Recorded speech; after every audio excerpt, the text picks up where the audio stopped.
وَلَقَدْ أَرْسَلْنَا نُوحًا إِلَىٰ قَوْمِهِ إِنِّي لَكُمْ نَذِيرٌ مُّبِينٌ أَلَّا تَعْبُدُوا إِلَّا اللَّهَ إِنِّي أَخَافُ عَلَيْكُمْ عَذَابَ يَوْمٍ أَلِيمٍ صدق اللہ العظیم۔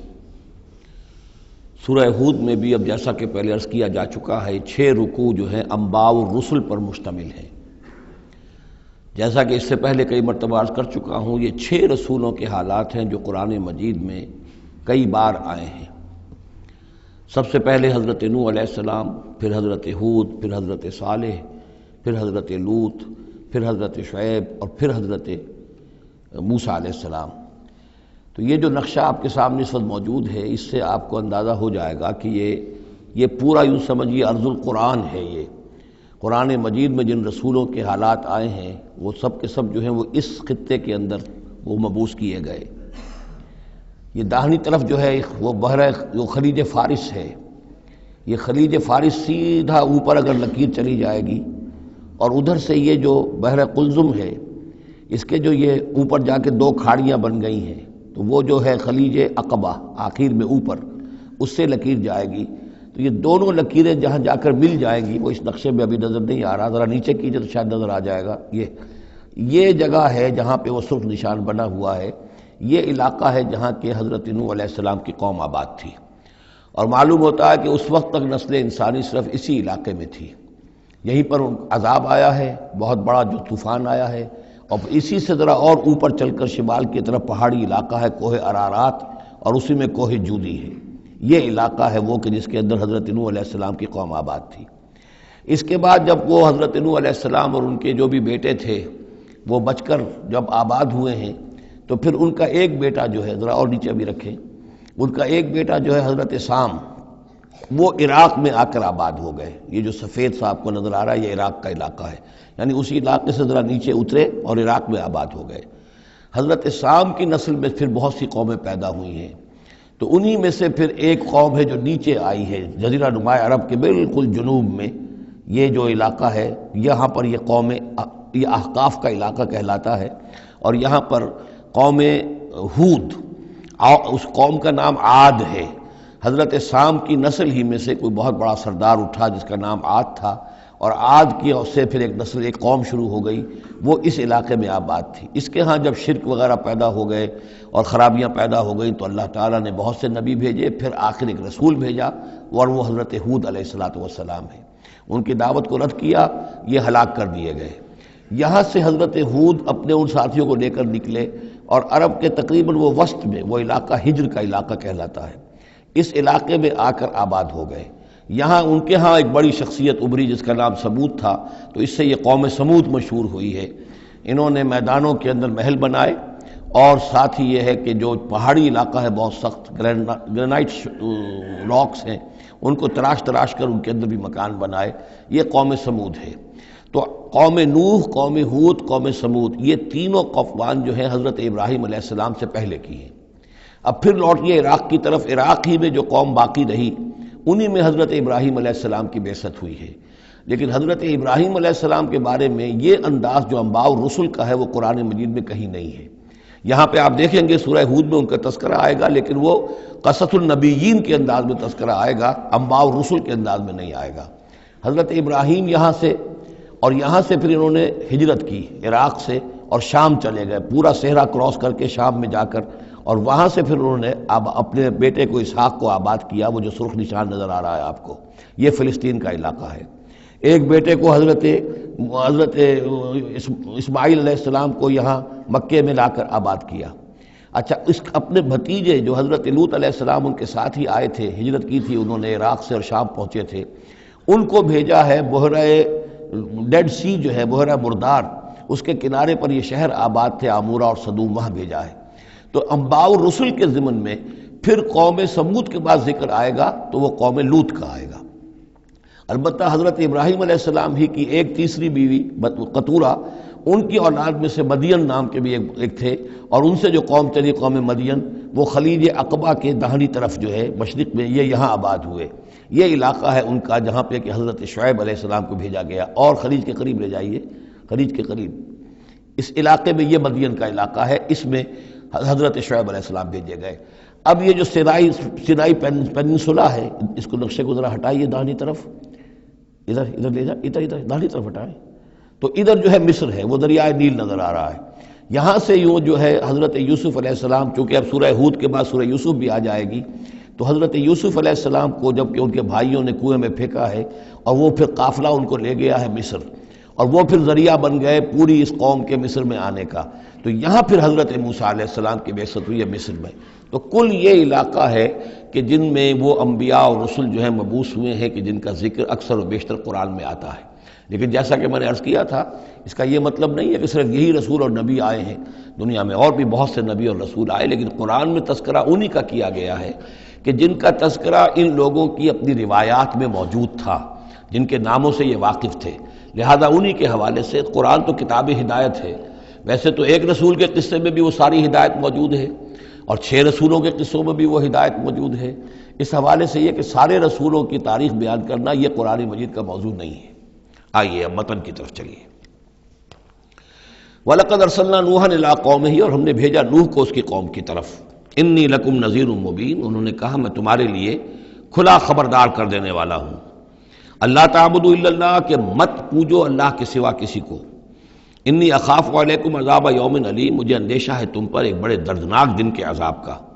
فقال الملأ الذین کفروا من قومہ، تو کہا اس کے قوم کے ان سرداروں نے جنہوں نے کفر کی روش اختیار کی، ما نراک الا بشرا مثلنا، ہم نہیں دیکھتے اے نوح آپ کو مگر اپنے ہی جیسا ایک انسان۔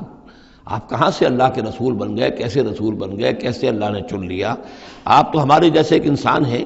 وما نراک اتبعک الا الذین هم اراذلنا بادی الرائے، اور اس سے بھی آگے بڑھ کر ہم نہیں دیکھتے مگر یہ کہ آپ کی پیروی کرنے والے تو وہ لوگ ہیں جو ہماری نگاہوں میں ذلیل ہیں، کمینے ہیں، نچلے طبقے کے لوگ ہیں، گھٹیا لوگ ہیں۔ بادی الرائے، بلا تامل نظر آ رہا ہے کہ صرف کچھ کمی کاری لوگ آپ کے گرد جمع ہو گئے ہیں، کوئی معقول آدمی، کوئی سردار قوم کا کوئی آپ کے گرد آیا ہی نہیں۔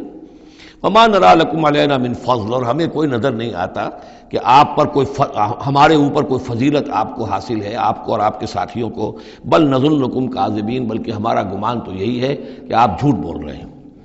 قال یا قوم ارأیتم ان کنت علی بینۃ من ربی، اب یہ ذرا اس صورت کے اندر بار بار یہ الفاظ آئیں گے۔ ایک فطرت سلیمہ جو پہلے سے تھی، اس کے بعد اللہ کی طرف سے وحی آ گئی، وہ گویا کہ اس کا شاہد ہے۔ انہوں نے کہا اے میری قوم کے لوگوں ذرا غور کرو، اگر میں پہلے سے بھی اپنے رب کی طرف سے بینہ پر تھا، تم جانتے ہو میں نے زندگی تمہارے مابین گزاری تھی، تم بھی جانتے ہو کہ میں ایک شریف النفس انسان تھا، میرا کردار، میرا اخلاق تمہارے سامنے تھا، میں بینہ پر تھا، میری فطرت مس نہیں ہوئی تھی، سلیم تھی۔ وآتانی رحمۃ من عنده، پھر اللہ نے مجھے رحمت بھی عطا فرما دی اپنے پاس سے، یعنی جو وحی آئی ہے میرے پاس وہ اللہ تعالیٰ کی رحمت ہے۔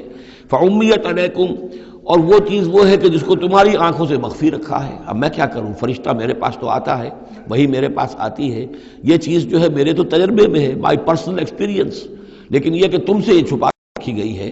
انلزمکموہا وانتم لہا کارہون، بہرحال ہم زبردستی چپکا نہیں سکتے اپنی یہ بات آپ لوگوں کو، اگر آپ کو پسند نہیں ہے، اگر بیزار ہیں تو یہ اختیار ہمارے پاس نہیں ہے کہ ہم زبردستی آپ کو ان باتوں کا قائل کر دیں اور یہ باتیں لازماً آپ پر تھوپ دیں۔ وَيَا قَوْمِ لَا أَسْأَلُكُمْ عَلَيْهِ مَالًا، اور میری قوم کے لوگوں دیکھو میں تم سے کوئی اجرت نہیں مانگتا، مال طلب نہیں کرتا، کوئی تاوان تم پر نہیں ڈالا ہے۔ ان اجریہ الا علی اللہ، نہیں ہے میرا اجر مگر اللہ کے ذمے۔ وما انا بطارد الذین آمنوا، اور جن کو تم کہہ رہے ہو یہ گھٹیا لوگ ہیں، کمی کاری لوگ ہیں، کمین لوگ ہیں، میں ان کو اپنے پاس سے دھتکار نہیں سکتا، میں یہاں سے کھدیڑ نہیں سکتا ان کو، میں نہیں ہوں کھدیڑنے والا ان کو اپنے پاس سے۔ انہم ملاقو ربہم، یہ اپنے رب سے ملاقات کریں گے۔ ولیکنی اراکم قوما تجہلون، لیکن میں دیکھتا ہوں کہ تم ضرور جہل میں اور جہالت میں مبتلا ہو گئے ہو۔ وَيَا قَوْمِ مَن يَنصُرُنِي مِنَ اللَّهِ إِن طَرَدتُّهُمْ، اور میری قوم کے لوگوں سوچو اگر میں ان اہل ایمان کو اپنے ہاں سے ہانک دوں، یہاں سے بھگا دوں، یہاں سے دھتکار دوں، تو کون مدد کرے گا میری اللہ کے مقابلے میں؟ یہ اللہ کے ماننے والے، اللہ کے چاہنے والے، اللہ کا ذکر کرنے والے، اللہ سے دعائیں مانگنے والے، اللہ کے روح انور کے یہ طالب ہیں، اس کی رضا جو ہیں۔ افلا تذکرون، تو کیا تم نصیحت اخذ نہیں کرتے؟ ولا اقول لکم عندی خزائن اللہ، وہی بات جو حضور سے ہم پڑھ چکے ہیں پہلے، اور میں نہیں کہتا تم سے کہ میرے پاس اللہ کے خزانے ہیں، میں نے کب کہا ہے کہ میرا اختیار ہے اللہ کے خزانوں پر؟ ولا اعلم الغیب، نہ میں غیب کا علم رکھتا ہوں، ولا اقول انی ملک، نہ میں یہ کہتا ہوں کہ میں کوئی فرشتہ ہوں، ولا اقول للذین تزدری اعینکم، اور نہ میں یہ کہتا ہوں ان لوگوں کے بارے میں جنہیں تمہاری آنکھیں حقیر دیکھ رہی ہیں، تم حقارت کے ساتھ دیکھ رہے ہو، لن یؤتیہم اللہ خیرا، میں تو نہیں کہہ سکتا کہ اللہ تعالیٰ انہیں کوئی خیر نہیں دے گا، کیا پتہ تم اندازہ بھی نہ کر سکو کیا مقامات بلند اللہ ان کو عطا کرے گا، جنت میں یہ کس طریقے سے اللہ تعالیٰ کے فراح و ریحان و جنت و نعیم سے جو ہے وہ مشرف ہوں گے۔ لا اقول انی ملک ولا اقول للذین تزدری اعینکم لن یؤتیہم اللہ خیرا، اللہ اعلم بما فی انفسہم، جو کچھ ان کے جیوں میں ہے دلوں میں اللہ خوب جانتا ہے، کس کے دل میں کتنا خلوص ہے، کتنی محبت ہے اللہ کے ساتھ، کتنی شوق ہے، کتنا شوق ہے اللہ سے ملاقات کا، تو یہ اللہ جانتا ہے۔ انی اذا لمن الظالمین، اگر میں تمہارے ان طعنوں سے تنگ آ کر میں ان کو اپنے پاس سے اٹھا دوں، بھگا دوں، تو پھر یہ کہ میں تو خود ظالموں میں سے ہو جاؤں گا۔ قالوا یا نوح، انہوں نے کہا اے نوح قد جادلتنا، تم نے ہم سے خوب جھگڑا کیا، فاکثرت جدالنا، اور بہت جھگڑا کر لیا تم نے، یعنی یہ کہ جب وہ بالکل ان تمام باتوں کے جواب میں خاموش ہونے پر مجبور ہو گئے، معقول بات ہے جو جواب دیا جا رہا ہے ان کے پاس اب کوئی جواب نہیں ہے اس کا، فَأْتِنَا بِمَا تَعِدُنَا إِن كُنتَ مِنَ الصَّادِقِينَ، اب آخری بات وہی ضد اور ہٹ درمی کی، تو پھر لے آؤ جس چیز کی ہمیں دھمکی دے رہے ہو، اگر تم سچے ہو وہ عذاب لے آؤ۔ اب ہم جو ہے ہمارے کان پک گئے ہیں تمہارے یہ بات سنتے سنتے، اور تم سے یہ مذاکرہ اور مجادلہ اور مناظرہ جو ہے مزید ہم جاری نہیں رکھنا چاہتے۔ قال انما یاتیکم بہ اللہ ان شاء، انہوں نے فرمایا کہ وہ تو اللہ لے آئے گا وہ عذاب تمہارے اوپر اگر وہ چاہے گا، انما یاتیکم بہ اللہ، وہ لائے گا تمہارے اوپر اللہ انشاء اگر وہ چاہے گا، وما انتم بمعجزین، اور پھر تم اس کو تھکا نہیں سکو گے بھاگ کر، یعنی تم اسے ہرا نہیں سکو گے، تم اس سے بچ کر بھاگ نہیں سکو گے۔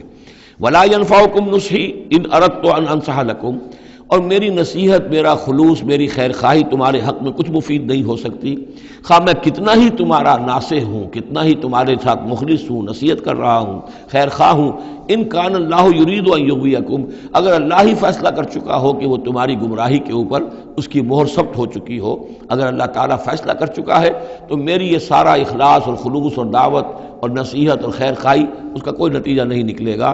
ہو ربکم، وہ تمہارا رب ہے، وإلیہ ترجعون، اور اسی کی طرف تم لوٹا دیے جاؤ گے۔ ام یقولون افتراہ، کیا یہ کہتے ہیں کہ یہ اے محمد صلی اللہ علیہ وسلم آپ نے اس کو گھڑ لیا ہے؟ قل ان افتریتہ فعلی اجرامی، اب یہاں درمیان میں حضرت نوح علیہ السلام کی بات چل رہی ہے اور آگے بھی چلے گی، لیکن درمیان میں ایک جملہ معترضہ ہے۔ یہ ساری باتیں ہیں نبی جو آپ کو ہم وحی کے ذریعے سے بتا رہے ہیں، یہ ساری جو گفت و شنید ہوئی تھی حضرت نوح علیہ السلام کے اور ان کی قوم کے درمیان، آپ کو کیسے معلوم ہوئی؟ آپ نے گھڑ لی ہے؟ آپ کو اب کوئی فکشن ہے، کوئی سٹوری ہے، کیا ہے؟ نہیں، یہ تو اللہ تعالیٰ کی طرف سے ہے۔ قل ان افتریتہ، کہہ دیجئے اگر میں نے یہ گھڑی ہوئی ہوں یہ چیزیں، فعلی اجرامی، تو پھر یہ میرا جرم ہوگا، اس کا وبال مجھ پر آئے گا، وانا بریء مما تجرمون، ورنہ پھر یہ ہے کہ جو جرم تم کر رہے ہو، جھٹلا رہے ہو، تو میں اس سے بری ہوں۔ وأوحی الی نوح، اور وحی کر دیا گیا نوح کی جانب، انہ لن یؤمن من قومک الا من قد آمن، اب کوئی اور شخص ایمان نہیں لائے گا تمہاری قوم میں سے سوائے ان کے جو ایمان لا چکے ہیں۔ فلا تبتئس بما كانوا يفعلون، سو اب جو کچھ وہ کر رہے ہیں آپ اس پر افسوس نہ کریں اور غمگین نہ ہوں۔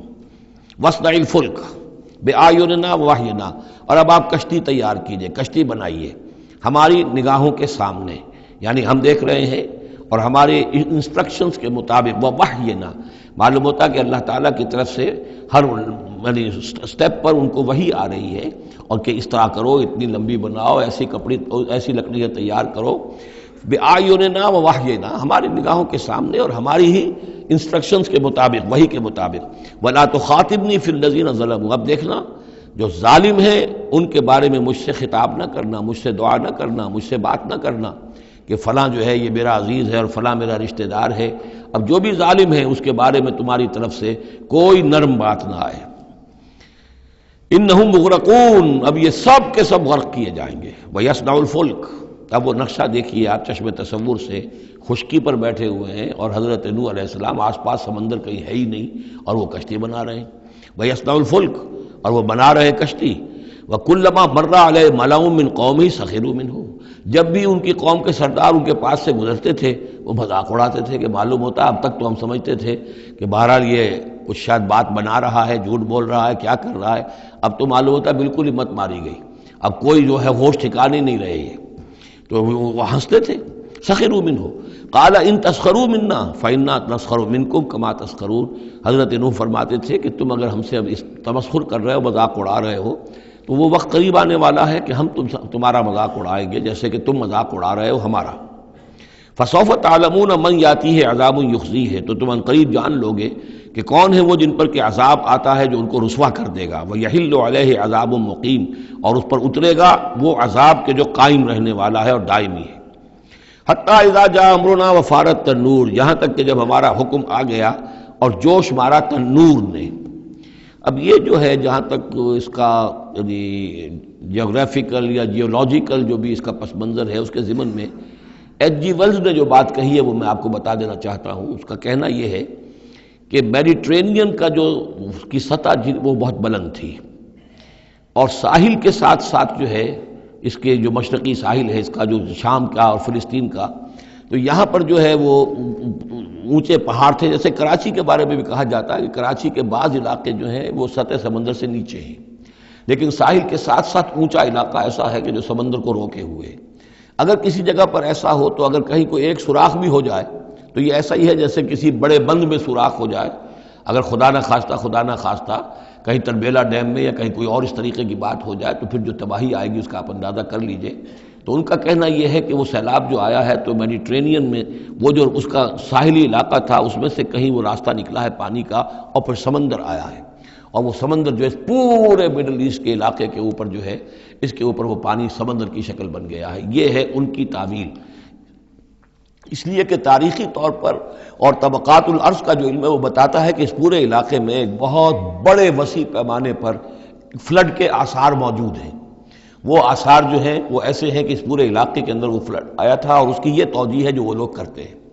بہرحال اس میں تین چیزیں ہوئی ہیں. ایک تو یہ کہ کسی ایک جگہ سے کوئی تنور ہو سکتا ہے کہ کوئی سوراخ جو ہے، جیسے کہ آپ کو معلوم ہے بڑے بڑے جو بند ہیں ان میں بعض اوقات صرف جو چوہوں کے بل ہوتے ہیں ان کی وجہ سے سوراخ ہو جاتے ہیں.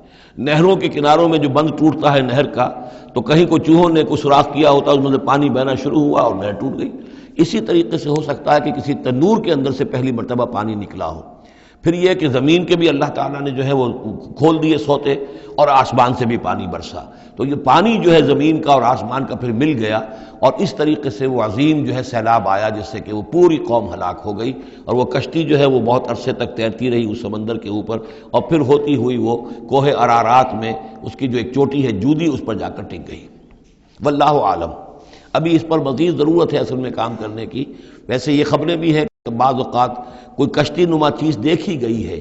یہ علاقہ جو ہے اصل میں کہ جو جہاں پہ ترکی کی سرحد ملتی ہے روس کے ساتھ، ادھر وہ آذربائیجان وغیرہ کا علاقہ ہے، ادھر پھر یہ ترکی ہے، اوپر روس کا علاقہ جو ہے.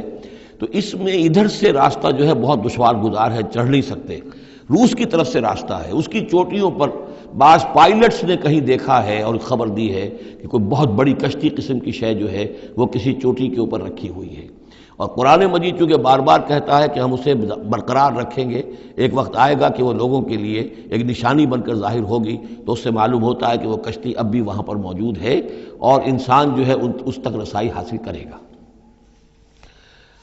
وَيَصْنَعُ الْفُلْكَ فَكُلَّمَا مَرَّ وَفَارَ التَّنُورُ حَتَّىٰ إِذَا جَاءَ أَمْرُنَا وَفَارَ التَّنُورُ، جب ہمارا حکم آ پہنچا اور جوش مارا تنور نے، ابل پڑا تنور. قُلْ نَحْمِلُ فِيهَا مِن كُلِّ زَوْجَيْنِ اثْنَيْنِ، تو ہم نے کہا اے نوح اپنی اس کشتی میں تمام حیوانات کا ایک ایک جوڑا رکھ لو، وَأَهْلَكَ، اور اپنے گھر والوں کو بھی، اپنے گھر والے اہل و عیال کو، إِلَّا مَنْ سَبَقَ عَلَيْهِ الْقَوْلُ، سوائے آپ کے اہل و عیال میں سے وہ کہ جن کے بارے میں پہلے حکم گزر چکا ہے. یہ حضرت نوح کے خاندان میں سے ایک ان کی بیوی اور اسی بیوی کا بیٹا یام، تین بیٹے ان کے ساتھ بچے ہیں جو اہل ایمان تھے، حام، سام اور یافس. سام کی اولاد ہے وہ جو نیچے تمام ہم نے ابھی نقشہ دیکھا ہے. حضرت ابراہیم بھی سامی ہیں، اور یہ قوم عاد بھی سامی، قوم سمود بھی سامی، یہ سیمیٹک ریسز کہلاتی ہیں. لیکن یہ کہ حضرت حام کی اولاد، اب وہ اس تفصیل میں نہیں جا سکتا، اور حضرت یافس کی اولاد یہ اور دوسرے علاقوں میں جا کر آباد ہو گئے. یہ جو نیچے کی طرف اترے ہیں یہ حضرت سام کی نسل ہے. چوتھا بیٹا ان کا تھا یام، یا اس کا ایک خطاب اور بھی تھا کنعان، اور اس کی جو ماں تھی تو یہ مشرک تھے اور یہ اہل ایمان کے ساتھ شریک نہیں تھے، لہذا یہ کشتی میں شامل نہیں ہوئے. تو آپ اب رکھ لیجئے، سوار کرا لیجئے اپنی کشتی میں من کل زوجین اثنین، ہر نوع کا ایک ایک جوڑا تمام حیوانات میں سے، وَأَهْلَكَ، اور اپنے گھر والوں کو، إِلَّا مَنْ سَبَقَ عَلَيْهِ الْقَوْلُ، مگر سوائے اس کے کہ جن کے اوپر پہلے سے حکم ہو چکا ہے، وَمَنْ آمَن، اور باقی جتنے بھی اہل ایمان آپ کے ہیں ان سب کو بھی سوار کر لیجئے، وَمَا آمَنَ مَعَهُ إِلَّا قَلِيلٌ، اور نہیں ایمان لائے تھے ان کے ساتھ مگر بہت ہی کم، نہ ہونے کے برابر۔ قلیل جو ہے انگریزی میں اے لٹل اور دی لٹل، ان دونوں میں جو فرق ہے، یہاں قلیل جو ہے دی لٹل کے معنی میں آیا ہے کہ بالکل نہ ہونے کے برابر۔ وقال اركبوا فيها بسم الله مجريها ومرساها، اور حضرت نوح نے فرمایا اب سوار ہو جاؤ اس میں، اللہ کے نام کے ساتھ ہی ہے اس کا چلنا بھی اور اس کا لنگر انداز ہونا بھی، اللہ ہی اس کو چلائے گا بھی جب تک یہ پانی میں تیرتی رہے گی، اور اللہ ہی کے حکم سے یہ لنگر انداز ہوگی جہاں بھی اللہ کی مشیت ہوگی کہ یہ لنگر انداز ہو جائے۔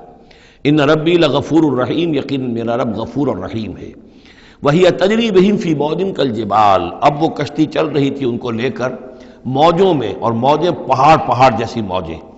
ونادى نوح ابنہ، اور نوح نے پکارا اپنے بیٹے کو، اسی کو یام کو یا کنعان کو، وکان فی معزل، اور وہ ایک کنارے کی طرف تھا، یا بنی ارکب معنا، اے میرے بیٹے آؤ ہمارے ساتھ شریک ہو جاؤ، ولا تکن مع الکافرین، اور کافروں کا ساتھ نہ دو، کافروں کے ساتھ نہ رہو بلکہ ہماری کشتی میں آ جاؤ۔ قال سآوی الی جبل یعصمنی من الماء، اس نے کہا نہیں نہیں، میں ابھی اس پہاڑ کے اوپر چڑھ جاؤں گا، میں وہاں پہنچ جاؤں گا، وہ مجھے پانی سے بچا لے گا۔ قال لا عاصم اليوم من امر اللہ الا من رحم، حضرت نوح نے فرمایا نہیں، آج کے دن کوئی شے بچانے والی نہیں ہے اللہ کے امر سے سوائے اس کے جس پر اللہ ہی رحم فرما دے۔ وحال بینہم الموج، اور اسی گفتگو کے دوران ایک بڑی سی موج حائل ہوئی ان کے مابین، فکان من المغرقین، اور وہ بیٹا جو ہے ان کی نگاہوں کے سامنے غرق ہو گیا۔ وقیل یا ارض ابلعی ماءک، اور کہہ دیا گیا اے زمین اپنے پانی کو نگل جا، واپس پانی زمین کے اندر جذب ہو جائے۔ کتنا وقت لگا ہوگا یہ اللہ بہتر جانتا ہے، لیکن یہ آخر کار جو شکل بنی ہے کہ زمین کے اندر پانی جذب ہو گیا جو زمین سے آیا تھا۔ وَيَا سَمَاءُ أَقْلِعِي، اور اے آسمان تو بھی اب تھم جا، جو بھی بارش آنی تھی، جو اس طوفان کے لیے، اس کو بھی اختتام کا حکم ہو گیا۔ وَغِيضَ الْمَاءُ، اور پانی سکھا دیا گیا۔ وَقُضِيَ الْأَمْرُ، اور فیصلہ چکا دیا گیا۔ وَاسْتَوَتْ عَلَى الْجُودِي، اور وہ کشتی جو ہے جودی پہاڑ کے اوپر جا کر رک گئی۔ وَقِيلَ بُعْدًا لِلْقَوْمِ الظَّالِمِينَ، اور کہہ دیا گیا ہلاکت اور دوری ہے اس قوم کے لیے کہ جو ظالم تھی، یعنی اب اس کا نسیہ منسیہ ہو گئی، اب اس کا نام و نشان موجود نہ رہا۔ وَنَادَى نُوحٌ رَبَّهُ، اور پکارا نوح نے اپنے رب کو، فَقَالَ رَبِّ إِنَّ ابْنِي مِنْ أَهْلِي، انہوں نے کہا پروردگار میرا بیٹا میرے اہل میں سے تھا، اور تیرا وعدہ تھا میرے اہل کو بچا لے گا۔ وَإِنَّ وَعْدَكَ الْحَقُّ، اور تیرا وعدہ سچا ہے۔ وَأَنْتَ أَحْكَمُ الْحَاكِمِينَ، اور یقیناً تو تمام حاکموں میں سب سے بڑا اور سب سے منصف اور سب سے عادل حاکم ہے۔ قال یا نوح انہ لیس من اہلک، انہوں نے اللہ نے جواب دیا ہے نوح وہ تمہارے اہل میں سے نہیں ہے۔ انہ عمل غیر صالح، اس کے اعمال، اس کا کردار، اس کے عقائد، اس کے نظریات غیر صالح ہیں۔ فلا تسألن ما لیس لک بہ علم، تو اب مجھ سے ان چیزوں کے بارے میں سوال نہ کرو جس کے لیے تمہارے پاس کوئی علم نہیں ہے۔ انی اعوذک ان تکون من الجاہلین، اور میں تمہیں نصیحت کر رہا ہوں کہ تم جاہلوں میں سے نہ بن جاؤ۔ یہاں وہ یاد کر لیجئے سورہ نام کی آیت 35، اس میں حضور سے کہا گیا تھا فلا تکونن من الجاہلین، میں نے اس وقت بھی نوٹ کرا دیا تھا کہ یہ سخت ترین الفاظ یا حضور سے فرمائے گئے ہیں سورہ انعام میں، اور یہاں پر سورہ ہود میں یہ آئے ہیں حضرت نوح علیہ السلام سے خطاب کرتے ہوئے، انی اعوذک ان تکون من الجاہلین۔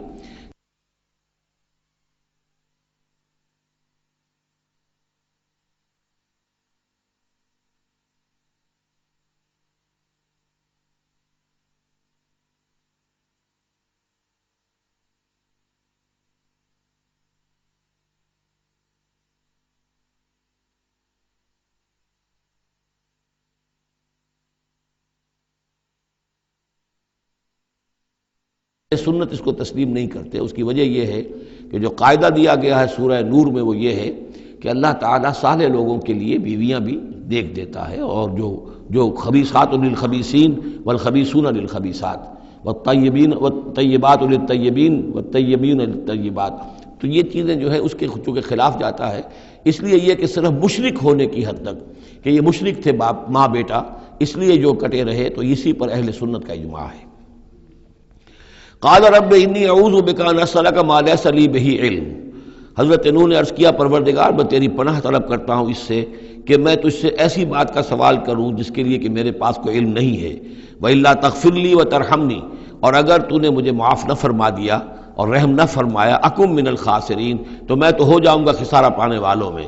قیل یا نوح اہبط بسلام منا وبرکات علیک، ہم نے کہا نوح اب اترو، اس کشتی سے اترو، بسلام منا، ہماری طرف سے سلامتی کے ساتھ، وبرکات، اور برکتوں کے ساتھ، علیکا، جو تم پر بھی ہوں گی، وعلی امم ممن معک، اور ان امتوں پر بھی ہماری یہ برکات ہوں گی کہ جو ان لوگوں کے ساتھ، جو ان کی نسل سے وجود میں آئیں گی جو تمہارے ساتھ ہیں۔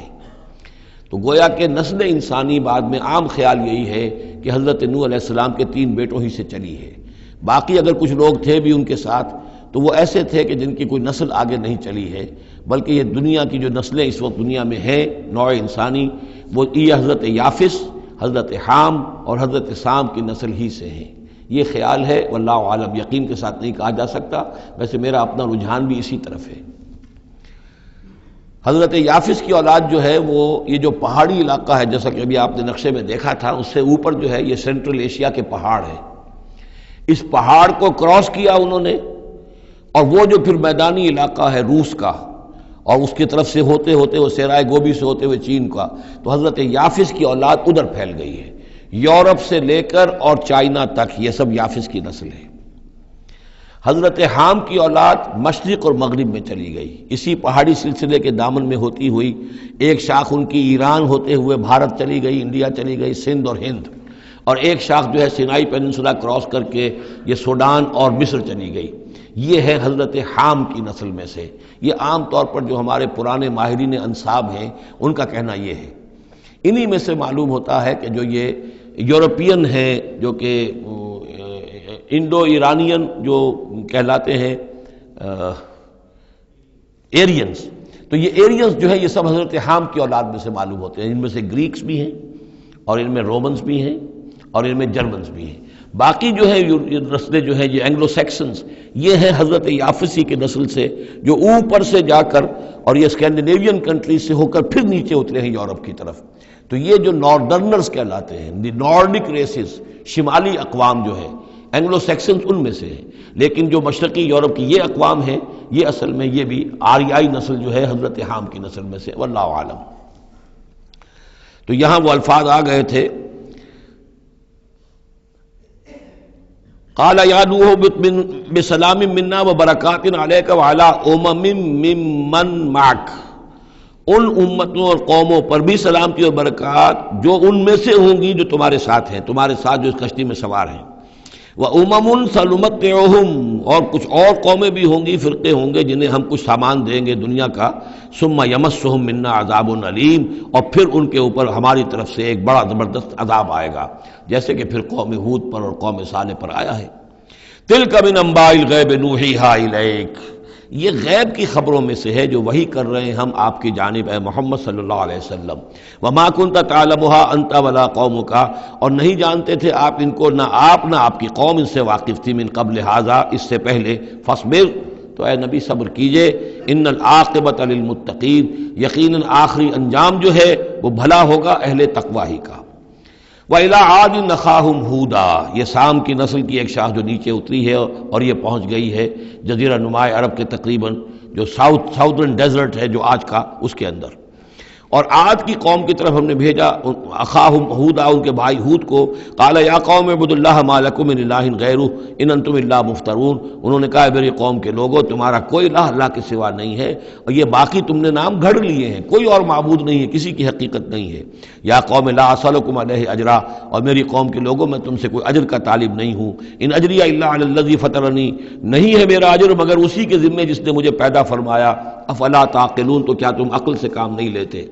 وَيَا قَوْمِ اسْتَغْفِرُوا رَبَّكُمْ، اور میری قوم کے لوگوں اللہ سے استغفار کرو، اپنے گناہوں کی معافی چاہو، توبہ کرو، اس شرک کو اور بت پرستی کو چھوڑو، ثم توبوا الیہ، پھر اس کی جناب میں رجوع کرو، یرسل السماء علیکم مدرارا، وہ آسمان سے تم پر چھاجوں پانی برسائے گا، ویزدکم قوۃ الی قوتکم، اور تمہاری جو قوت اس نے عطا کی ہوئی ہے اس میں اور قوت کا اضافہ فرمائے گا، ولا تتولوا مجرمین، لیکن یہ کہ روگردانی نہ کرو مجرموں کی طرح اور مجرم بن کر۔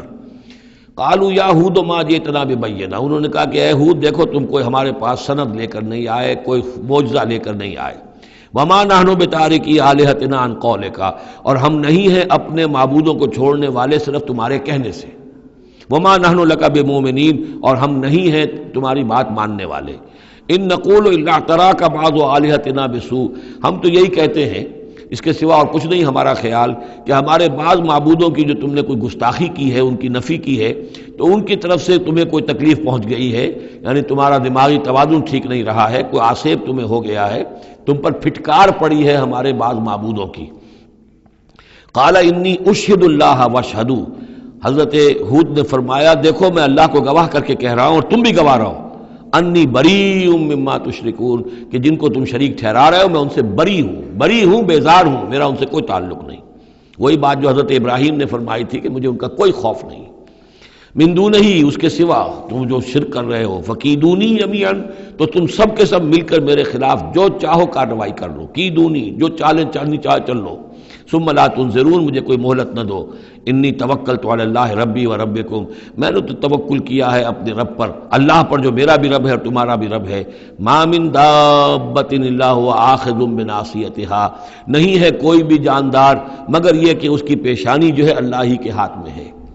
وہ دعا جو میں نے آپ کو سنائی تھی اس میں حضور کے الفاظ بھی یہ ہیں، وَنَاصِيَتِي بِيَدِكَ، اللہم انی عبدک وابن عبدک وابن امتک فی قبضتک ناصیتی بیدک ماضٍ فی حکمک عدل فی قضاؤک۔ ہوا آخذ بناصیتها، ہر جاندار کی پیشانی اللہ کے ہاتھ میں، یعنی اس کی قسمت، اس کی تقدیر، اسے کیا ملنا ہے، اس کے ساتھ کیا ہونا، یہ سب اللہ کے ہاتھ میں ہے۔ ان ربی علی صراط مستقیم، یقیناً میرا رب تو سیدھی راہ پر ملے گا، سیدھی توحید کی راہ پر جاؤ گے تو رب کے قریب پہنچو گے۔ میرا رب جو ہے وہ عدل و انصاف کے راستے سے اور صراط مستقیم ہی سے اس تک رسائی حاصل ہو سکتی ہے۔ فَإِن تَوَلَّوْا فَقَدْ أَبْلَغْتُكُم مَّا أُرْسِلْتُ بِهِ إِلَيْكُمْ، پھر اگر تم پیٹھ موڑ لو، منہ پھیرو، انکار کرو، تو میں نے پہنچا دیا ہے تمہیں وہ پیغام جو مجھے دے کر بھیجا گیا تھا، مَا أُرْسِلْتُ بِهِ إِلَيْكُمْ۔ وَيَسْتَخْلِفُ رَبِّي قَوْمًا غَيْرَكُمْ، پھر میرا رب جو ہے تمہیں تباہ کرے گا، ختم کرے گا اور تمہاری جگہ کسی اور قوم کو لے آئے گا۔ وَلَا تَضُرُّونَهُ شَيْئًا، اور تم اس کا کچھ بگاڑ نہیں سکو گے۔ ان ربی علی کل شیء حفیظ، یقیناً میرا رب جو ہے ہر چیز کا نگہبان ہے۔ وَلَمَّا جَاءَ أَمْرُنَا، جب ہمارا حکم آ گیا، عذاب کا فیصلہ، نجینا ہودا والذین آمنوا معہ، ہم نے نجات دے دی، بچا لیا ہود کو اور ان کو جو اس کے ساتھ ایمان لائے تھے، برحمت منا، اپنی رحمت سے، ونجیناہم من عذاب غلیظ، اور ہم نے انہیں بچا لیا ایک بہت ہی گاڑھے اور بھاری عذاب سے۔ وتلک عاد جحدوا بآیات ربہم، یہ تھے عاد، یہ تھی قوم، بڑی زبردست قوم، انہوں نے انکار کیا اپنے رب کی آیات کا، وعصوا رسلہ، اور انہوں نے نافرمانی کی اپنے رسولوں کی۔ یہ رسولوں سے مراد کیا ہے؟ اصل میں انبیاء تو آتے رہتے ہیں، آخر میں پھر رسول آتا ہے، چھوٹے چھوٹے، جس طریقے سے کہ اللہ تعالیٰ کی طرف سے سمجھانے کے لیے ان کے معلمین کی حیثیت سے، تو وہاں پہ ان کو بھی رسول کہہ دیا گیا۔ جیسا کہ میں نے کہا تھا قرآن مجید میں یہ الفاظ ایک دوسرے کی جگہ آ جاتے ہیں۔ وَاتَّبَعُوا أَمْرَ كُلِّ جَبَّارٍ عَنِيدٍ، انہوں نے رسولوں کی تو نافرمانی کی اور پیروی کی ان کے حکم کی جو سرکش تھے اور مخالف تھے۔ وَأُتْبِعُوا فِي هَذِهِ الدُّنْيَا لَعْنَةً، اور ان کے پیچھے لگا دی گئی اس دنیا میں بھی لعنت، وَيَوْمَ الْقِيَامَةِ، اور قیامت کے دن کے لیے بھی۔ أَلَا إِنَّ عَادًا كَفَرُوا رَبَّهُمْ، آگاہ ہو جاؤ قوم عاد نے اپنے رب کا کفر کیا تھا۔ أَلَا بُعْدًا لِعَادٍ قوم ہود، سن لو پھٹکار ہے عاد پر جو قوم ہود تھی، جس کی طرف حضرت ہود علیہ السلام کو بھیجا گیا۔ وَإِلَىٰ ثَمُودَ أَخَاهُمْ صَالِحًا، اب ان میں سے جو لوگ بچے تھے وہ پھر آگے وسطی علاقے کی طرف گئے ہیں اور وہاں ہجر کے علاقے میں جا کے آباد ہوئے، وہاں سمود نام کی ایک بڑی قوم ابھری، اور ان کے اندر بھی جب پھر وہی خرابیاں آ گئیں، وہی شیطان نے ان کو پٹی پڑھائی، وہی بت پرستی شروع ہو گئی، وہی ان کے معبود ہو گئے، تراش لیے انہوں نے۔ تو الی ثمود اخاہم صالحا، سمود کی طرف ہم نے بھیجا ان کے بھائی صالح کو.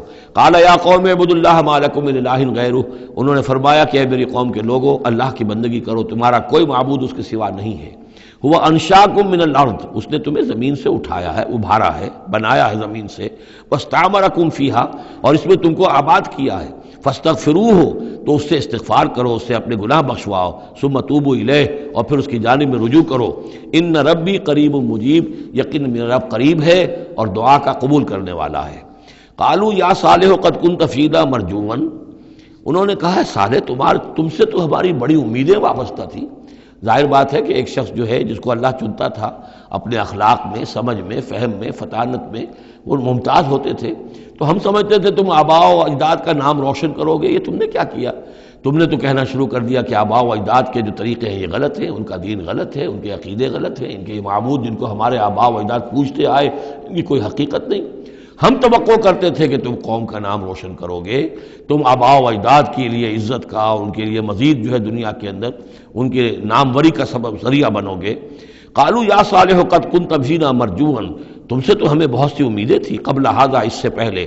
اتنہانا نعبد ما یعبد آباؤنا، یہ کیا ہوا تم ہمیں روک رہے ہو ان چیزوں کو پوجنے سے کہ جن کو ہمارے آباء و اجداد پوجتے تھے. وَإِنَّنَا لَفِي شَكٍّ مِّمَّا تَدْعُونَا إِلَيْهِ مُرِيبٍ، اور یقیناً جس چیز کی طرف تم ہمیں بلا رہے ہو اس کے بارے میں ہمیں شکوک و شبہات ہیں، ہمارا دل اس پر ٹھکتا نہیں ہے.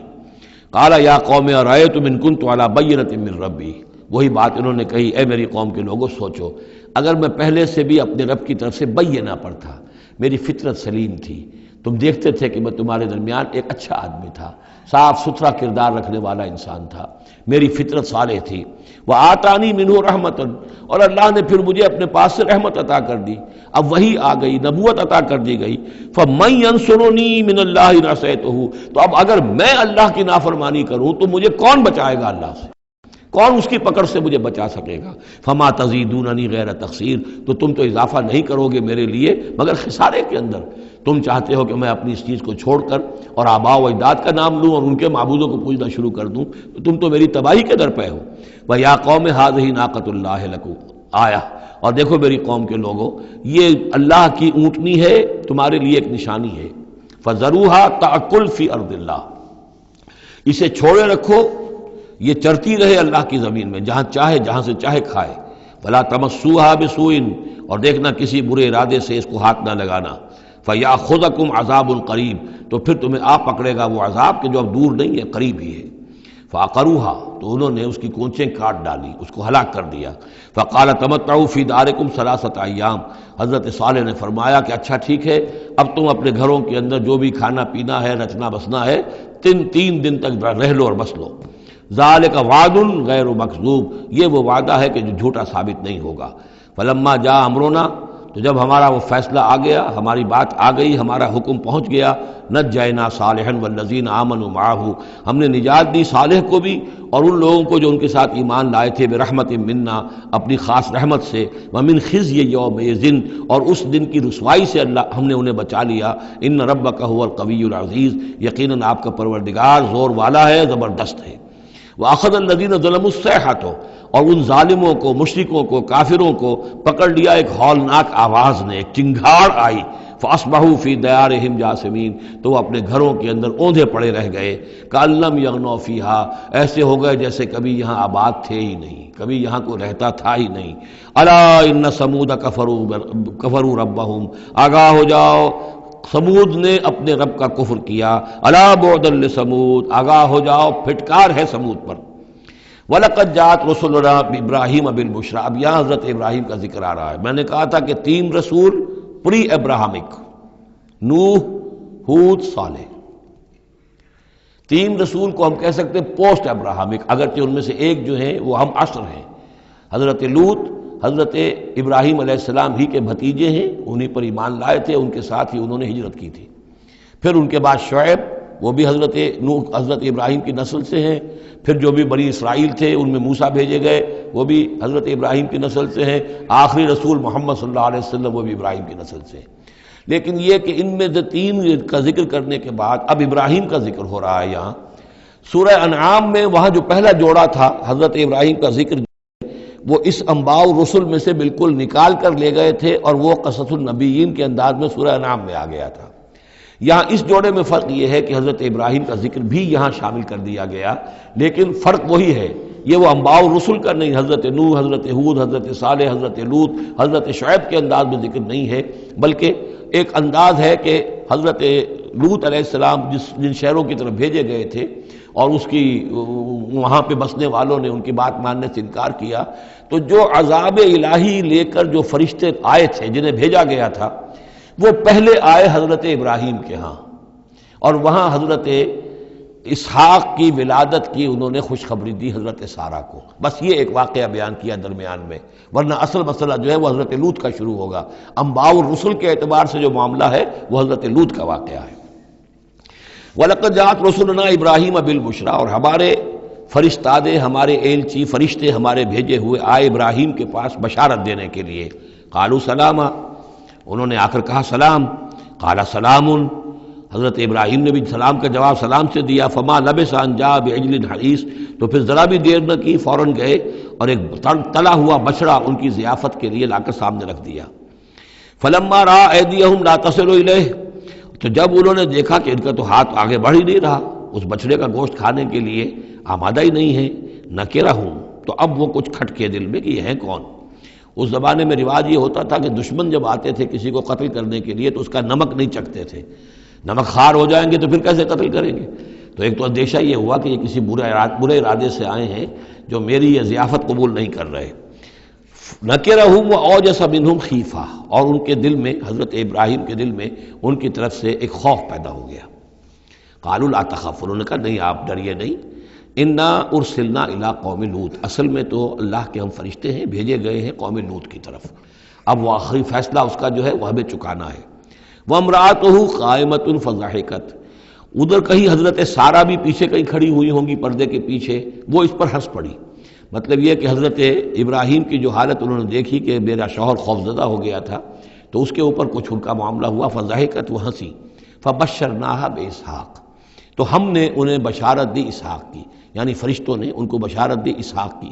حضرت اسماعیل کی ولادت ہو چکی ہے، لیکن حضرت اسماعیل کو تو حضرت ابراہیم جا کر چھوڑ آئے ہیں اور وہ تو مکے میں آباد ہے۔ حضرت سارہ کی اولاد ہوئی نہیں تھی، اصل جو خاندانی بیوی تھی ان کی وہ تو حضرت سارہ تھی۔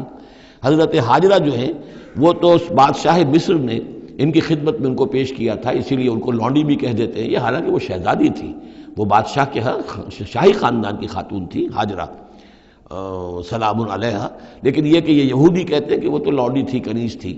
تو چونکہ اولاد نہیں ہوئی تھی حضرت سارہ کے ہاں، تو حضرت سارہ ہی نے کہہ کر پھر حضرت ابراہیم سے کہا تھا کہ آپ تعلق قائم کریں ہاجرہ سے، شاید اللہ تعالیٰ آپ کو ہاجرہ سے اولاد دے دے۔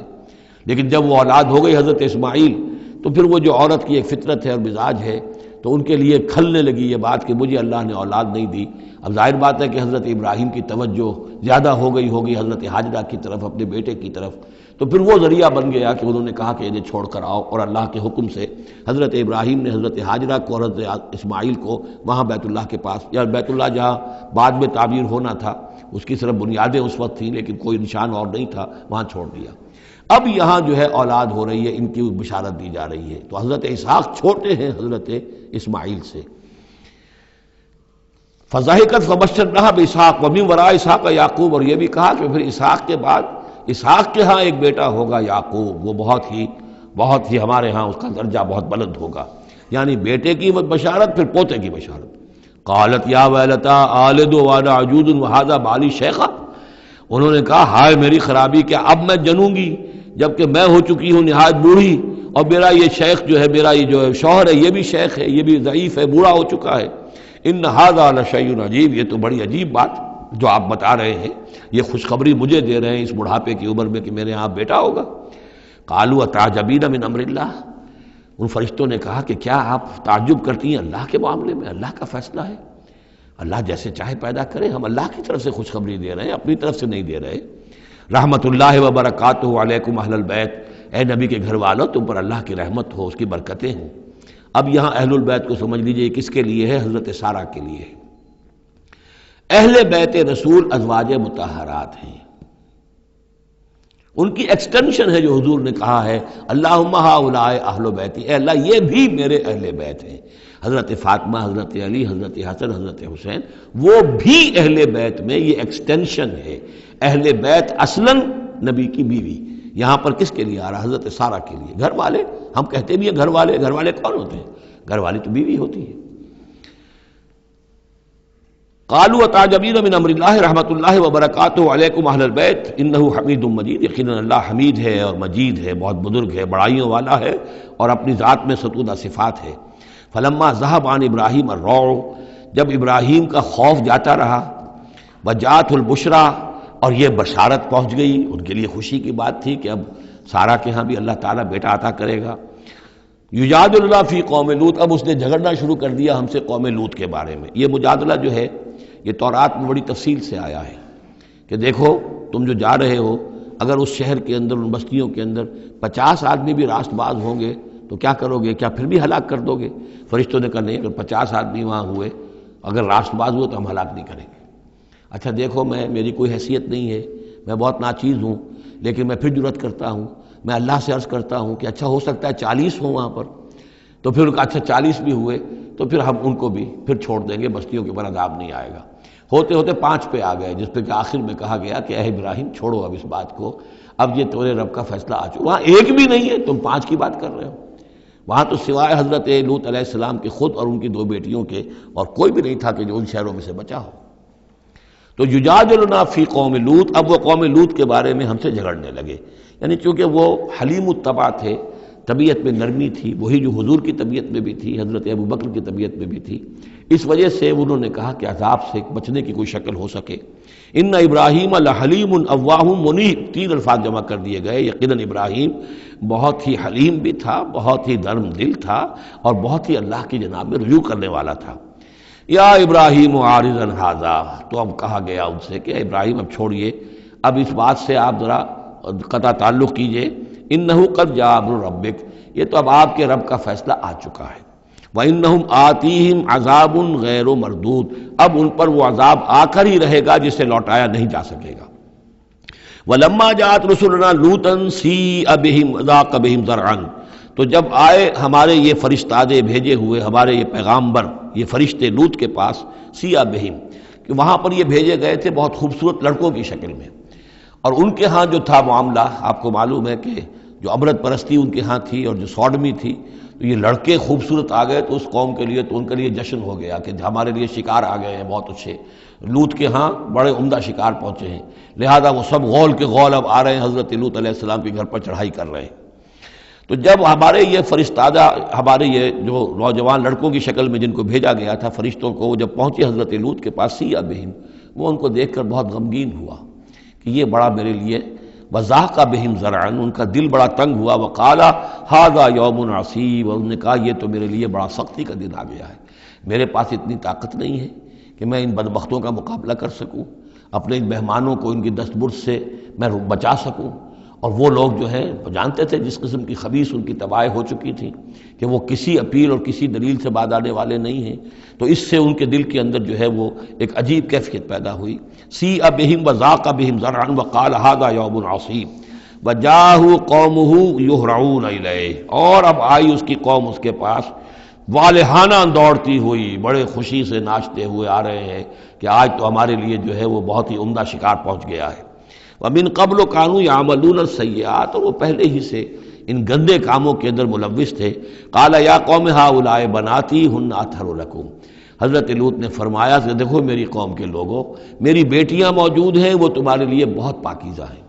اس کے 2 معنی کیے گئے، ایک تو یہ کہ بیٹیوں سے مراد ہے کہ جو تمہاری بیویاں ہیں وہ میری بیٹیوں کے مانند ہیں۔ نبی جو ہوتا ہے وہ گویا کہ قوم کے لیے والد کی جگہ ہے، جیسے کہ قرآن مجید میں وَأَزْوَاجُهُ أُمَّهَاتُهُمْ، حضور کی تمام ازواج جو ہیں وہ پوری امت کے لیے ماؤں کے درجے میں ہیں، تو گویا کہ میری بیٹیاں ہیں، اللہ نے تمہارے لیے ان کو پیدا کیا ہے، تمہارے لیے جوڑا بنایا ہے، وہ پاک جو ہے تمہارے لیے راستہ اپنی شہوت کی کے تقاضے کو پورا کرنے کے لیے صحیح راستہ اس کو چھوڑ کر، اور یہ بھی ہو سکتا ہے کہ انہوں نے اپنی بیٹیوں ہی کو پیش کیا ہو کہ تمہیں اگر کرنا ہی ہے تو نکاح کر لو، میں اپنی بیٹیاں تمہیں نکاح میں دینے کو تیار ہوں، لیکن میرے جو یہ مہمان ہیں ان کے بارے میں مجھے رسوا نہ کرو۔ قال یا قوم ہؤلاء بناتی ہن اطہر لکم فاتقوا اللہ ولا تخزون فی ضیفی، تو اللہ کا خوف کرو اور دیکھو مجھے میرے مہمانوں کے معاملے میں رسوا مت کرو۔ الیس منکم رجل رشید، کیا تم میں کوئی ایک آدمی بھی شریف اور کوئی ایک آدمی بھی نیک چلن نہیں رہا؟ یعنی کوئی تو تم میں سے ایسا نکل آتا جو میرا ساتھ دیتا، جو میری ہاں میں ہاں ملاتا۔ تم میں تو معلوم ہوتا ہے کہ کوئی ایک شخص بھی شریف النفس باقی نہیں رہا۔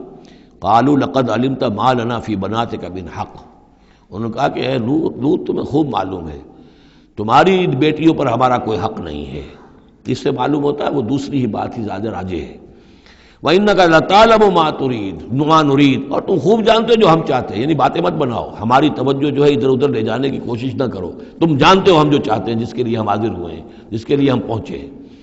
قَالَ لَوْ أَنَّ لِي بِكُمْ قُوَّةً، انہوں نے کہا کاش کہ میرے پاس تمہارے مقابلے کے لیے کوئی طاقت ہوتی، او آوی الی رکن شدید، یا وہ کوئی قلعہ ایسا ہوتا جس میں مضبوط میں جا کر پناہ لے لیتا اور تم سے اپنے آپ کو اور اپنے مہمانوں کو بچا لیتا۔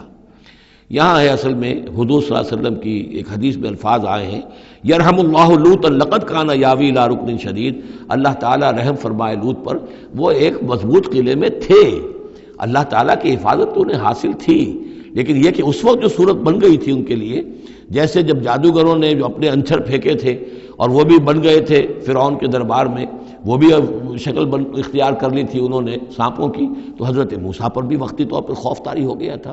تو بن بنائے طب بشری خوف کا ہو جانا یہ کوئی نبوت کی عصمت کے منافی نہیں ہے۔ تو یہاں پر بھی اللہ تعالیٰ کی حفاظت تھی، اور جیسا کہ آیا فرشتوں نے پھر ذرا سا ایک ہاتھ ہلایا اور سب کے سب اندھے ہو گئے، وہ اس طرح کا معاملہ تفاصیل تورات میں ہے۔ قال لو ان لی بکم، لیکن جو حسرت کی کیفیت تھی اور جس طرح ضیق میں ان کی جان اس وقت آئی تھی، اس کا تصور کیجئے، کاش کہ میرے پاس تمہارے مقابلے کے لیے طاقت ہوتی، او آوی الی رکن شدید، یا کوئی ایسا ہوتا مضبوط مستحکم قلعہ جس میں جا کر میں پناہ لے لیتا۔ قالوا یا لوط انا رسول ربک، ان فرشتوں نے کہا اے لوط گھبرائیں نہیں، ہم آپ کے رب کے پیغامبر ہیں، بھیجے ہوئے ہیں، لن یصلوا الیک، یہ آپ تک پہنچ ہی نہیں پائیں گے، آپ کو کوئی گردن نہیں پہنچا سکیں گے، آپ بالکل اطمینان رکھیں۔ فَأَسْرِ بِأَهْلِكَ بِقِطْعٍ مِّنَ اللَّيْلِ، اور بھی رات کا ایک حصہ جو باقی ہے اس میں آپ اپنے اہل کو لے کر، اپنے گھر والوں کو لے کر نکل جائیے اس بستی سے۔ وَلَا يَلْتَفِتْ مِنْكُمْ أَحَدٌ، اور کوئی بھی آپ میں سے پیچھے نہ دیکھے، پیچھے توجہ نہ کرے، پیچھے کی طرف کوئی خیال نہ آئے کہ ہمارے دوست تھے اور ہمارے یہ تھے اور ہمارے عزیز تھے، إِلَّا امْرَأَتَكَ، اور آپ کی بیوی بھی ساتھ نہیں جائے گی، وہ بھی یہیں رہے گی۔ یہ دو بیویاں ہیں جلیل القدر پیغمبروں کی، جن کا ذکر پھر آئے گا بڑی وضاحت کے ساتھ سورہ تحریم میں۔ ایک حضرت نوح علیہ السلام کی بیوی اور ایک حضرت لوط کی بیوی، کہ یہ اگرچہ کہ کانتا تحت عبدین من عبادنا صالحین فخانتاہما فلم یغنیا عنہما من اللہ شیئا، اگرچہ وہ ہمارے دو بہت ہی نیک اور بہت ہی برگزیدہ بندوں کے تحت تھیں، ان کے گھروں میں آباد تھیں، لیکن یہ کہ انہوں نے خیانت کی، اور اس کے نتیجے میں یہ ہے کہ پھر وہ اللہ تعالیٰ کے عذاب سے ان کے شوہر انہیں بچا نہیں سکے، نہ حضرت نوح بچا سکے اپنی اس بیوی کو اور نہ حضرت لوط بچا سکے اپنی اس بیوی کو۔ الا امرأتک، سوائے آپ کی بیوی کے، انہ مصیبھا ما اصابہم، اس کے اوپر تو وہی مصیبت آ کر رہنی ہے جو ان سب پر آنی ہے۔ ان موعدہم الصبح، اور دیکھیے ان کے وعدے کا وقت صبح کا ہے، صبح کو وہ عذاب آ جائے گا۔ الیس صبح بقریب، کیا صبح قریب نہیں ہے؟ یعنی اب جلدی کیجئے، اب آپ فوری طور پر یہاں سے اپنی بچیوں کو لے کر نکل جائیے۔ فلما جاء امرنا جعلنا عالیہا سافلہا، جب ہمارا حکم آ پہنچا ہم نے اس کے اونچے کو نیچا کر دیا، یعنی کسی بستی کو تلپٹ کیا جائے تو چھت نیچے ہو جائے گی اور جو بنیادیں اوپر آ جائیں گی، عالیہا سافلہا، الٹ کر رکھ دیا بستیوں کو، وامطرنا علیہا حجارۃ من سجیل، اور مزید ان کے اوپر ہم نے بارش برسائی کنکروں کی، پتھروں کی، یعنی یہ کہ ایک طرف تو یہ کہ کچھ زلزلہ آیا یا کچھ اور زمین میں دھماکہ ہوا، ایکسپلوژن ہوا جس سے وہ بستیاں الٹ گئیں، اور اس کے بعد یہ ہے کہ آسمان سے پھر بارش ہوئی ہے ان پر سجیل۔ یہ سجیل اصل میں فارسی کا لفظ ہے سنگ گل، سنگ گل یعنی یہ کہ مٹی جو ہے اگر کسی صحرا کے اندر تھوڑی سی پھوار پڑے اور زیادہ تیز بارش نہ ہو تو وہ ہر قطرے کے ساتھ تھوڑی سی مٹی مل کر وہ ایک چھوٹا سا دانہ بنتا ہے، اور وہ پھر دھوپ جب پڑتی ہے تو وہ پھر پک جاتا ہے، جیسے کہ کہیں آپ اینٹیں پکاتے ہیں اپنے ان کے اندر بھٹیوں کے اندر، یہ پھر کہلاتی ہے سنگ گل، یعنی یہ پتھر تو ہے لیکن یہ پتھر نہیں ہے، یہ مٹی کے بنے ہوئے پتھر ہیں، کنکر ہیں، ان کنکروں کی بارش ہوئی جس کے اندر کہ اس کو بالکل دفن کر دیا گیا ان دونوں شہروں کو۔ منضود تہ بر تہ وہ جو بارش ہو رہی تھی کنکروں کی تہ بر تہ، مسومۃ عند ربک، اور وہ نشان زد تھے تیرے رب کی طرف سے، یعنی ہر ایک کے لیے معلوم تھا کہ کس کو کون سا پتھر لگنا ہے اور کون سا جو شخص ہے اس کی ہلاکت کس کے ذریعے سے ہونی ہے۔ وما ہی من الظالمین ببعید، اور یہ ان ظالموں سے کوئی زیادہ دور نہیں ہے، یعنی جو مشرکین مکہ ہیں، جو قریش ہے اور عرب کے جو مشرک ہیں، ان سے یہ بستیاں کوئی دور تو نہیں ہیں، اس لیے کہ یہ جب جاتے تھے فلسطین کی طرف اپنے قافلے لے کر تو یہاں سے گزرتے تھے۔ قوم سمود کا مسکن بھی ان کے راستے میں آتے تھے، قوم مدین کا علاقہ بھی ان کے راستے میں آتا تھا، پھر یہ عمورہ اور صدوم کی بستیوں کے جو ہے یہ بھی کچھ ان کے جو آثار باقی رہ گئے تھے وہ بھی آتے تھے۔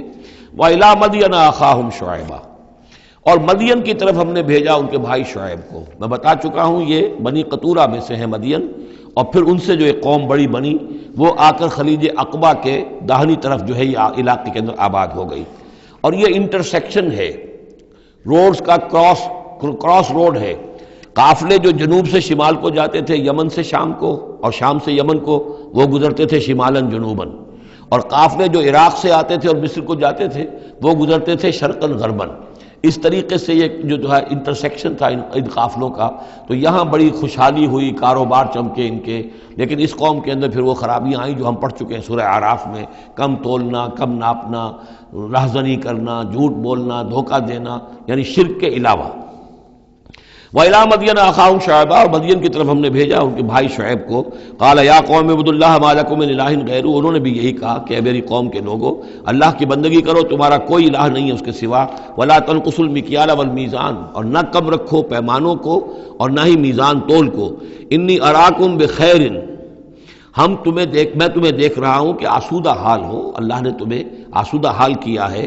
انی اخاف علیکم عذاب یوم محیط، لیکن اگر تم اپنی ان غلط بدعمالیوں سے باز نہ آئے تو مجھے اندیشہ ہے کہ تم پر ایک ایسے دن کا عذاب آ جائے گا جو تمہیں گھیر لے گا۔ وَيَا قَوْمِ أَوْفُوا الْمِكْيَالَ وَالْمِيزَانَ بِالْقِسْطِ، اور میری قوم کے لوگوں پیمانہ اور تول جو ہے عدل اور انصاف کے ساتھ پورا دیا کرو۔ وَلَا تَبْخَسُوا النَّاسَ أَشْيَاءَهُمْ، اور مت کم کیا کرو، گھٹایا کرو لوگوں کے لیے ان کے سامان۔ وَلَا تَعْثَوْا فِي الْأَرْضِ مُفْسِدِينَ، اور نہ ہی زمین میں فساد بچاتے پھرو۔ بقیت اللہ خیر لکم، جو بھی اللہ کی طرف سے بچت ہو جائے، صحیح تولو، صحیح ناپو، پھر جو بچ جائے تو گویا کہ وہ اللہ تعالیٰ کی طرف سے تمہیں ایک نفع ہے جو اللہ نے دیا ہے، تو جو بھی صحیح تجارت کرتے ہوئے بچت ہو جائے، نفع ہو جائے، وہ بقیت اللہ ہے۔ بقیت اللہ خیر لکم ان کنتم مؤمنین، اگر تم مومن ہو، اگر مانتے ہو میری بات کو، ماننے والے ہو تو وہ تمہارے لیے بہتر ہے۔ وما انا علیکم بحفیظ، لیکن میں تمہارے اوپر کوئی نگران اور نگہبان نہیں ہوں، میں ٹھیکیدار نہیں ہوں، میرا کوئی زور تم پر نہیں چل رہا، میں تمہیں سمجھا رہا ہوں اور نیکی کی تلقین کر رہا ہوں۔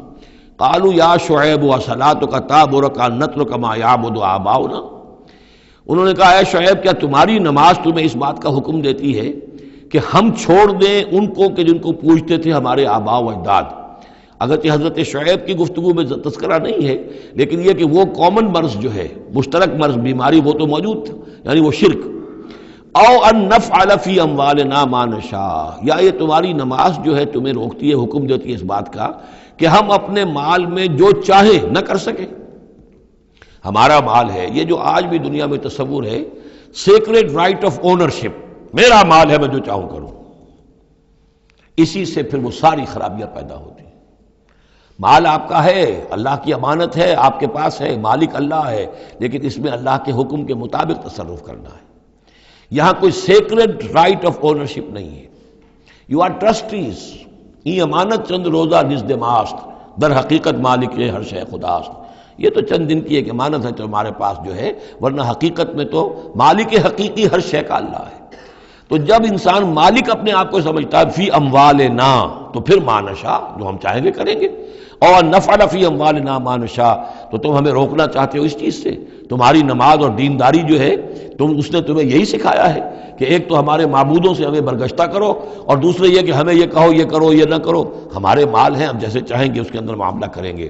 انک لانت الحلیم الرشید، ہاں ایک ہی تم ہی تو رہ گئے ہو کہ جو بہت نیک ہو، باوقار ہو، باقی تم ہم پر تنقیدیں کر رہے ہو، ہمیں کہہ رہے ہو کہ ہم غلط کام کر رہے ہیں۔